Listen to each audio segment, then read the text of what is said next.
Hi, this is Blair Allen. I'm with Egg Medical. I'm here with Dr. Robert Wilson, who's the founder of Egg Medical. We're going to conduct a virtual demonstration of our system. We're going to show you some data on scatter radiation in the cath lab and what we learned about the scatter cloud. We're going to also go through the system behind us and do a demo of that system, and then how that system will reduce the amount of scatter radiation in the cath lab. So with that, let me turn over to Dr. Bob Wilson. He is the founder. He's also an interventional cardiologist, a former cath lab director down at the University of Minnesota, and also the founder of Assist Medical Systems. Great. All right, well, thanks, Blair. Well, as Blair said, I'm an interventional cardiologist, and I would say I've been over 30 years. I've been an average user of radiation shielding. I use it when it's convenient, and when it's not convenient, it tends to get flung out of the way, or if the patient gets sick, the shielding goes out of the way. And you know, as you get older, you have friends who have lymphoma or leukemia or multiple myeloma. We'll get melanoma on the foot. A couple nurses with cataracts in their 40s, and you know, you wish you had been better with the shielding, and you realize the reason you weren't is because the shielding is cumbersome to use. It doesn't move with the patient, it doesn't move with the x-ray system, and so it tends to get discarded or not optimally used when it should. So to me, this seemed like a big mechanical engineering project. We ought to be able to protect everybody in the room with a shielding system that moves with the x-ray and moves with the patient. And so we started out on this journey about 4 years ago, and the first thing we had to figure out was, you know, where the scatter cloud really is. And you know, there's some published data, but it really wasn't granular enough to be able to design a system that was going to be able to reduce scatter radiation in the room by 90%. And so the first thing we did was we got a Phantom from the Department of Energy. Well, it looks like a person, scatters like a person, probably about an 80 kilo person roughly. We got that Phantom and we put that on an x-ray table, and then we measured scatter radiation at 6 points around that table where people typically stand. And in each one of those positions we measured from the floor to 2 meters up every 20 centimeters. So we got an idea of the circumferential distribution of the cloud and also the vertical distribution. So I'm going to show a little of that data right now. So if you look on this diagram, you can see the 6 positions around the table where we typically measure. Where the echocardiographer stands for structural heart, where the anesthesia or right heart cath person would stand over the right shoulder, where you are at the patient right chest for pericardiocentesis or biopsies or subclavian access, where the angiographer stands for femoral or radial access, and then next to the angiographer where the assistant is, and then finally where the nurse stands about 1.5 meters away from the table. And if you look at the histogram on the left here, you can see the scatter radiation levels for each of those positions around the table. The blue bars are the average scatter radiation measured from the floor to 2 meters up, and the yellow bars are the peak dose measured anywhere in that 2 meter height. Typically that's around the mattress or just below the mattress. So I think the first thing that's striking is that the highest doses are around the head. And that's the place where right now we have the least amount of shielding. There's no rail around the table to provide shielding below the table, and it's very difficult to work around the hanging shield from that area. So we were going to have to be able to shield those areas effectively. The next position is the angiographer position, which is the next worst. The place to be is the assistant, who is next to the angiographer. That actually has the lowest dose of any place in the lab. And then the nurse, who is 1.5 meters away from the patient, is actually getting more radiation than the assistant is next to the angiographer. So we knew we were going to have to be able to protect that. So that's where we started. So the next issue was the vertical distribution. You can see that shown here. Again, this is for all 6 positions around the table, floor to 2 meters up every 20 centimeters. And in this, we set the table at 1 meter.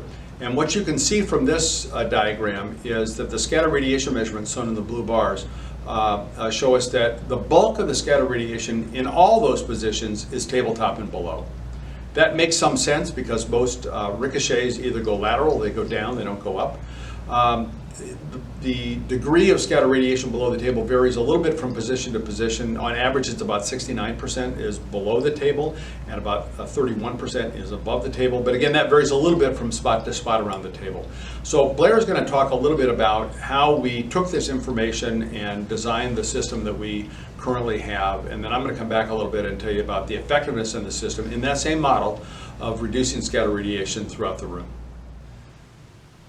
Okay, so this is the egg nest system. Now we start with a carbon fiber platform, which is really important because as we learned, 70% of scattered radiation is on the table. We have to have a means or mechanism to block that scattered radiation. And this carbon fiber platform will replace the patient mattress. It's very strong, it's radiolucent, and it's light. And we're able to attach a railing system to it. We're able to integrate shielding and a mattress. So that will replace the patient mattress on the table. Now, as you can see here, this system is really designed to be modular. I have many of the components folded down. They're usually folded down for patient loading, then folded up after you put the sterile drape on the patient. And so let me go through each of these elements. So here we have on the right side, and it starts here, goes all the way over to the left side, is our flex shielding below the table. And you can see it has a curvature nature that brings a center of gravity under the table and allows it to move and swing with the X-ray gantry. And so in it we've attached these stays that hold that form and that shape. And you can see the curvature nature, and it attaches to our railing system here. We have components that go all the way around, and they can be easily attached to these rails and removed if needed. Above the table, where we're seeing a lot of scatter radiation, we have what we call flip shields that provide protection for the operator and for other staff members in the room. Now these flip shields, we start with the arm board. We have a post that goes into the post holder. These are radiolucent. The arm board's radiolucent if you ever need to image through it, and then radioprotective here. And it's designed to be able to flip down for patient loading, or it would be up after patient loading. You can do radial access at 90 degrees. We can have radial access at 30 degrees, and this part of the system will come out, provide protection here for the operator, and it can be slid in as well. But like I mentioned earlier, it's down for patient loading. Down here we have the workbench. This provides radiation protection for the lower part of the torso. We see our rail system here. This is quickly, easily detached there. Like I said, it's designed to stay on the table. It can be flipped up, provide extra work area. Your controls would be somewhere around here. It's very radioprotective and blocks in that radiation off of the lower torso. Again, you can easily fold up and down. At the head of the table, where we see the most scattered radiation in the lab, and the highest doses we saw was coming from the patient's pillow, we've designed a pillow shield that can fold up and down near the patient's head, doesn't interfere with the C-arm, and we'll have wings here that come out and provide really good protection for structural heart cases, the nurses coming up talking to the patient, device implants, etc.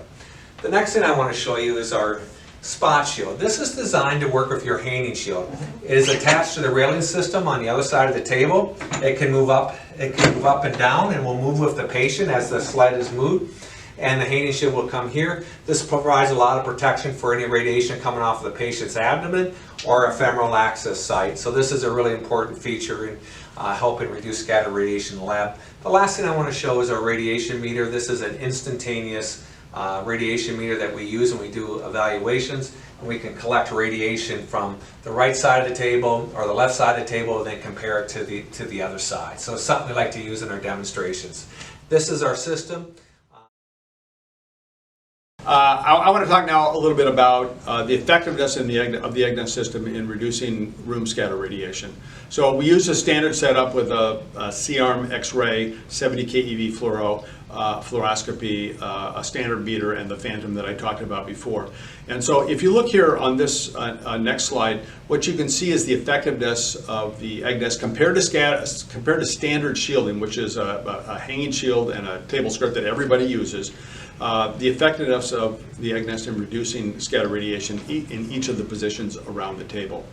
The standard shielding radiation measurements from floor to 2 meters up are shown in blue and the EGNESS in green. And you can see that around the table, the average reduction in dose is about 91%. Varies a little bit from position to position. And we're not saying that standard shielding doesn't work. It does work. If you look in the lower right-hand diagram where it says assistant, you can see that from the floor up to about 80 centimeters, there's a significant suppression of scatter radiation by the table skirt. The problem is it just doesn't do much above that, and so the person in that position is still relatively exposed. And by the same token, in the angiographer position in the lower left, you can see, if you look from about 120 centimeters north, that the hanging shield works. It's suppressing scatter radiation in that zone, but once you get below that, the patient and the mattress, and just below the mattress and then below the table skirt, you still have significant leakage of radiation, and that significantly increases dose. All right, so the next thing we wanted to do is we wanted to get a sense of the effect of angulation on X-ray dose and the effectiveness of the system in suppressing scatter radiation in the room in various angulated positions which are typically used. So that's what's shown here. We needed to get an index of total room scatter. We did that by adding up all of the scatter radiation measurements from floor to 2 meters up in all 6 positions around the table, and that's what's shown here. If you look on the left-hand part of that histogram where it says PA projection, the no shielding scatter radiation volume of the room is shown in dark blue. In light blue is with standard shielding, the hanging shield and the table skirt, and the egg nest in green. And you can see that although standard shielding has a modest effect on total room scatter, it's really not that great. And the reason is it's not made to suppress total room scatter where the egg nest is. As you angulate the X-ray, you can see how much the dose in the room goes up. And when you get out to the ileocaudal view, you can see that there's almost a 4-fold increase in scatter radiation compared to the PA projection. And then you can see the effect of standard shielding, which is fairly small, and the egg nest, which again gives a little over 90% protection, even in that view. And so that's our data. About a 91% reduction in scatter radiation throughout the room. Varies a little bit from angle to angle and position to position, but all within that relative frame. So we think we've achieved our goal of suppressing scatter radiation in the room and making it into a much healthier environment for everybody.